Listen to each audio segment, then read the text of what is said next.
वो उनकी शादी की सालगिरह का दिन था। दिनेश, मनीषा एक दूसरे से नाराज थे।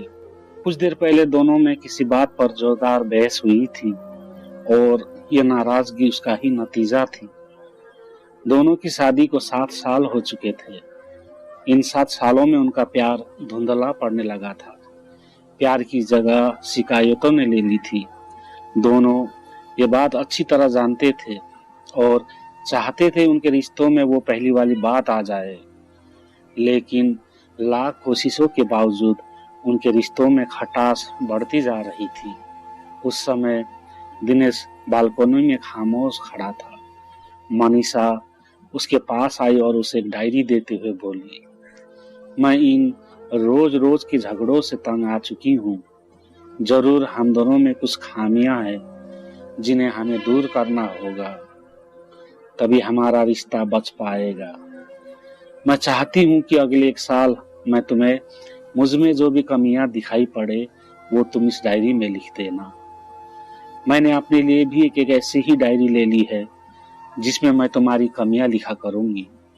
अगले साल अपनी शादी की सालगिरह के दिन हम एक दूसरे की डायरी पढ़ेंगे और उसमें जो भी कमियां लिखी होगी उस पर चर्चा करेंगे और उन्हें सुधारने की कोशिश करेंगे। दिनेश तैयार हो गया। वक्त गुजरता गया और 1 साल बीत गया। शादी की सालगिरह आ गई। दोनों एक दूसरे के सामने बैठे हुए थे। पहले मनीषा ने अपनी डायरी दिनेश की तरफ बढ़ाई। दिनेश डायरी के पन्ने पलटने लगा। पहला पन्ना, तुमने पिछले साल मेरे बर्थडे पर मुझे कोई तोहफा नहीं दिया। मुझे बहुत बुरा लगा। तुम्हें तोहफा देना चाहिए था। दूसरा पन्ना, जब मेरे मम्मी डैडी हमारे घर आए थे तब हमने घूमने का प्लान बनाया था, लेकिन तुम उस दिन ऑफिस से देर से लौटे। मम्मी डैडी के सामने मुझे नीचा दिखना पड़ा। तुम्हें वादा निभाना सीखना होगा। तीसरा पन्ना, मैंने तुम्हारे लिए इतनी मेहनत से एक टी शर्ट खरीदा था, लेकिन तुमने मुझे तारीफ के 2 शब्द भी नहीं कहे। क्या मैं इस काबिल भी नहीं? इसी तरह डायरी के सारे पन्ने भरे हुए थे। दिनेश ने जब डायरी पढ़ ली तब मनीषा बोली, मुझे लगता है कि अब ये तुम गलतियां नहीं करोगे। दिनेश ने हाँ में सिर हिलाया। फिर मनीषा ने पति की डायरी ली और पन्ने पलटने लगी। पहला पन्ना खाली था, दूसरा पन्ना भी खाली था, तीसरा पन्ना भी खाली था। मनीषा ने देखा कि डायरी के सारे पन्ने खाली हैं। वो नाराज होते हुए बोली, तुम मेरी एक बात भी नहीं मान सकते।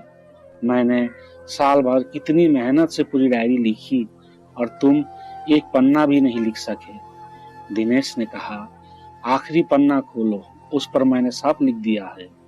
मनीषा ने आखिरी पन्ना खोला और पढ़ने लगी। उसमें लिखा था, डियर, चाहे तुम्हें जितनी शिकायत करूं, तुमसे जितनी बहस करूं, सच ये है कि मैं तुम्हारा दिल से आभारी हूं, क्योंकि इतने सालों में तुमने मुझे और मेरे परिवार को बहुत प्यार दिया है।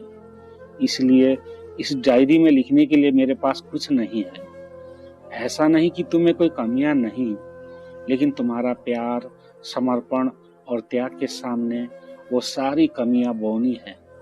हजारों कमियां हैं मुझमें, इसके बावजूद भी तुम मेरी परछाई बनकर हरदम मेरे साथ रहती हो। भला अपनी परछाई की भी कोई कमी निकलता है? तुम जो हो, जैसी हो, मैं तुम्हें बहुत प्यार करता हूँ और इसी तरह तुमसे लड़ते झगड़ते और प्यार करते अपनी सारी जिंदगी गुजार देना चाहता हूँ। उम्मीद है तुम मुझे और मेरे परिवार को यूं ही प्यार करती रहोगी। ये पढ़कर मनीषा की आंखों में आंसू मड़ आए। उसने उसी समय अपनी डायरी पति के हाथ से छीन ली और उसे जला दी, साथ में वो सारी शिकायतें भी जो इतने सालों से उसके मन में दबी हुई थी। दिनेश मनीषा दोनों ने फैसला किया कि वो जैसे हैं वैसे ही एक दूसरे को स्वीकार करेंगे, अच्छाइयों के साथ, कमियों के साथ और ढेर सारे प्यार के साथ।